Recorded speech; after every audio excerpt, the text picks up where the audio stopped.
Hi everyone, welcome to my channel. तो आज हम एक नया टॉपिक करेंगे, that is what is the meaning of business environment. इसकी इम्पोर्टेंस करवाऊंगी मैं, और इम्पोर्टेंस का मैं करेक्टरिस्टिक्स बताऊंगी, बट मैं करेक्टरिस्टिक्स के साथ आपको एग्जांपल्स भी बताऊंगी जो आप एग्ज़ाम में लिख सकते हो। तो अगर आप किसी GNDU इंस्टीट्यूट यूनिवर्सिटी के स्टूडेंट हो तो it will help you a lot for the examples. तो let's start with the meaning. So मैंने मार्क करा हुआ है, I don't write the meaning क्योंकि ये आपको इजीली अपनी बुक्स से मिल जाएगा। तो बिजनेस इन्वायरमेंट बेसिकली क्या है? Business environment constitute of internal and external factors. अब इंटरनल और एक्सटर्नल फैक्टर्स क्या होते हैं?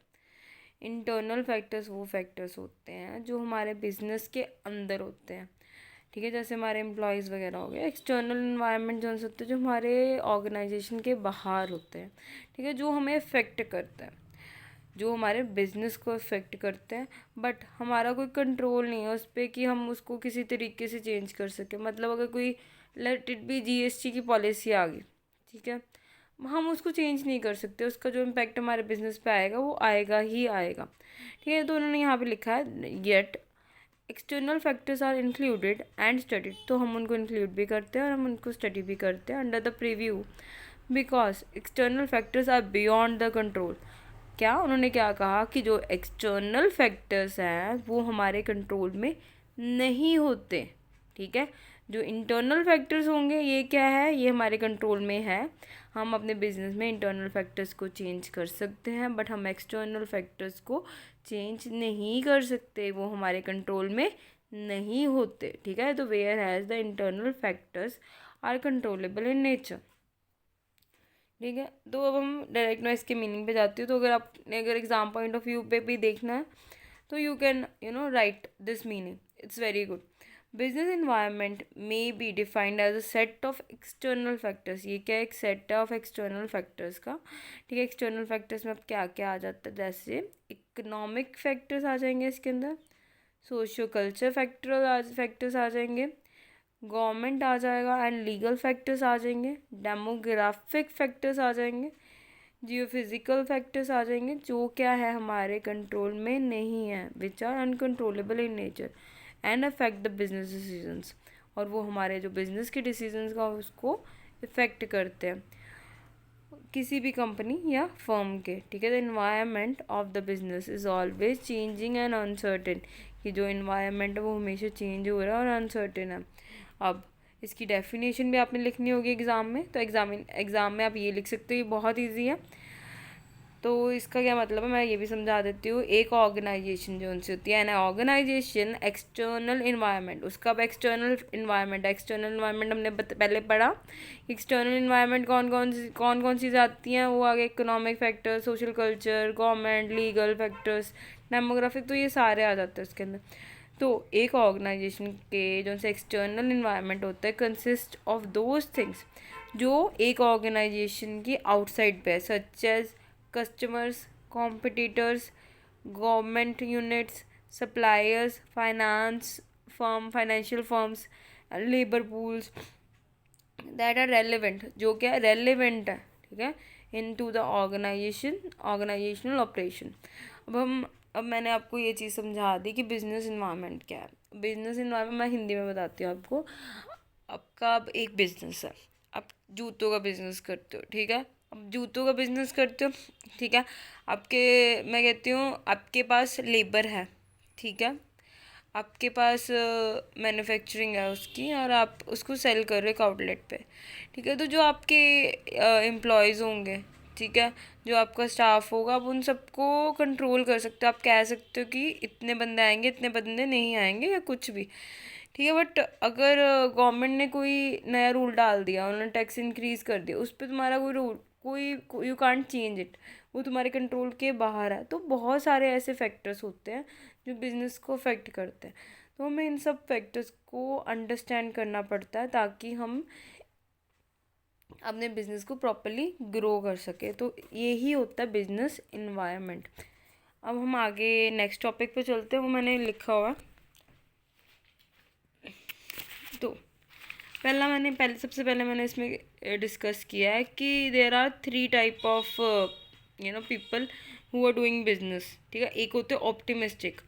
ऑप्टिमिस्टिक क्या होता है? ऑप्टिमिस्टिक बेसिकली वो लोग होते हैं जो रिस्क लेना चाहते हैं, ठीक है। न्यूट्रल वो लोग होते हैं जो रिस्क नहीं लेना चाहते, ये थोड़ा रिस्क लेंगे, ज़्यादा रिस्क नहीं लेंगे। फिर आते हैं पेस्टिमिस्टिक, ये बिल्कुल भी रिस्क नहीं लेते।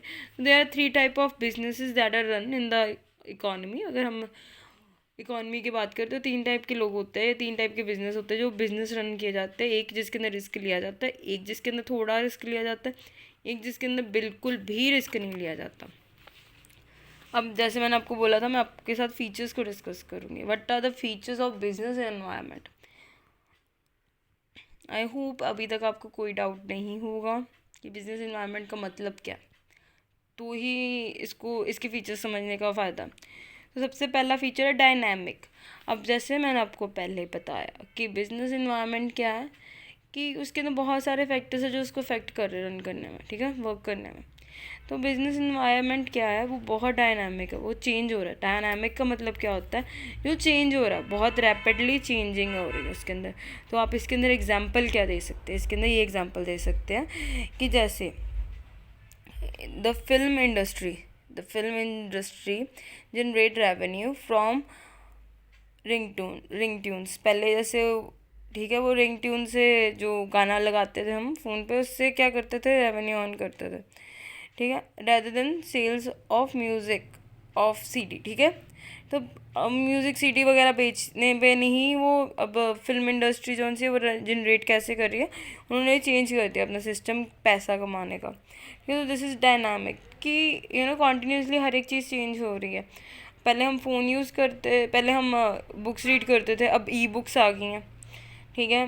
फिर अगर हम वो एग्ज़ाम्पल लेते, पहले हम नॉर्मल टीवी यूज़ करते थे, अब एलईडीज़ आ गई हैं, एलईडीज़ के बाद स्मार्ट टीवीज़ आ गए। तो डायनामिक है, it's very dynamic, it's changing.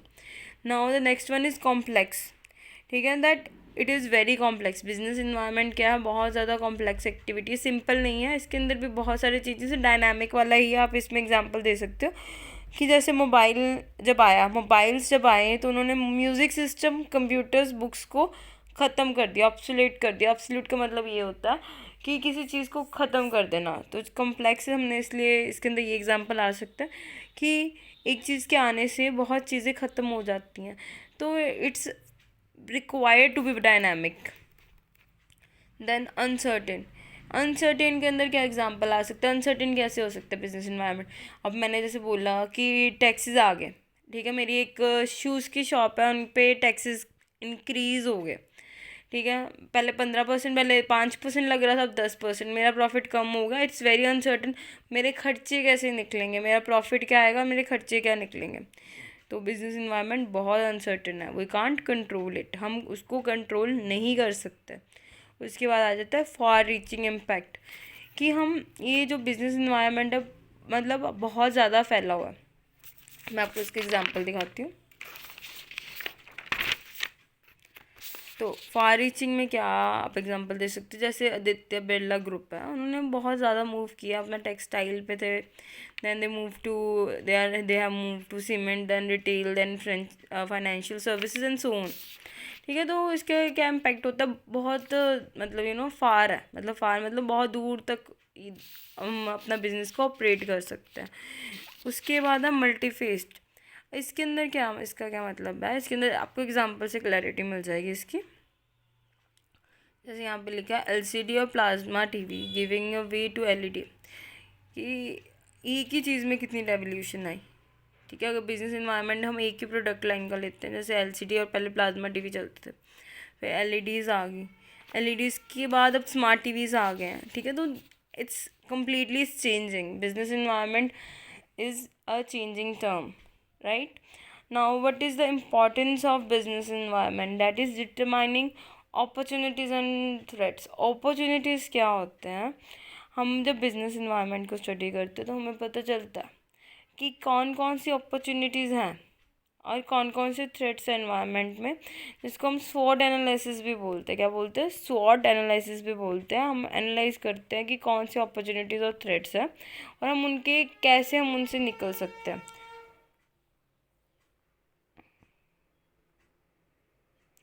Then giving direction for growth, ठीक है। तो बिजनेस इन्वायरमेंट हमारे बिजनेस को हेल्प करता है एक डायरेक्शन देने में कि आपने किस साइड पे जाना है, किस साइड पे आपको ग्रोथ मिल सकती है। Then there is a continuous learning, there is always a continuous learning, you have to, because it's dynamic. Business environment क्या है, एक डायनामिक थिंग है, ठीक है। तो हमें कॉन्टीन्यूसली लर्न करना पड़ता है इसके अंदर। Then there is a image building, हमें एक इमेज बनानी पड़ती है। जैसे आदित्य बिरला का मैंने एग्जांपल दिया, या जियो के एग्जांपल ले लो, अडानी अंबानी, किसी का भी एग्जांपल ले लो, बिजनेस इन्वायरमेंट के अंदर इट हेल्प्स, ठीक है। या इट्स वेरी इंपॉर्टेंट कि हम अपनी एक बिज़नेस की एक इमेज क्रिएट करें। देन मीटिंग कंपटीशन, हमें अगर अपने आसपास का इन्वायरमेंट में पता होगा कि ये प्रॉब्लम्स हैं, ठीक है, या ये पॉलिसीज़ आने वाली हैं, या फिर ये रूल्स चेंज होने वाले हैं, इकोनॉमिकली ये चेंजेस होने वाले हैं, सोशल पोलिटिकली ये इश्यूज आने वाले हैं, तो हम अपने कंपटीशन से भी लड़ सकते हैं। अगर हमें इन सब चीज़ों के बारे में पता ही नहीं होगा, लेट इट बी, अगर मुझे डेमोग्राफिक फैक्टर्स का ही नहीं पता, या लीगल फैक्टर्स का ही नहीं पता, वहाँ के उस एरिया के जो गवर्नमेंट के रूल्स का नहीं पता, इंडिया में मैं काम कर रही हूँ, मुझे गवर्नमेंट का ही नहीं पता, सोशल कल्चर का नहीं पता, मुझे इंडिया के कल्चर का ही नहीं पता, तो how how I can work here. मुझे पता ही नहीं यहाँ पे दिवाली सेलिब्रेट होती है। दिवाली यहाँ पे एक बहुत, इंडिया में दिवाली एक बहुत ज़्यादा इम्पॉर्टेंट फेस्टिवल है। तो अगर मुझे पता ही नहीं होगा यहाँ पे दिवाली की इतनी इंपॉर्टेंस है, तो मैं उसका कभी फ़ायदा ही नहीं उठा सकती, मैं कभी वहाँ पे बिज़नेस ग्रो नहीं कर सकती। तो business environment is very important. So I hope कि आपको ये सारे पॉइंट्स क्लियर होंगे और आपको एग्जाम्पल्स ने हेल्प करी होंगी। एंड अगर आपको कोई भी डाउट है तो आप पूछ सकते हैं। And please like and subscribe my channel for more videos. Thank you.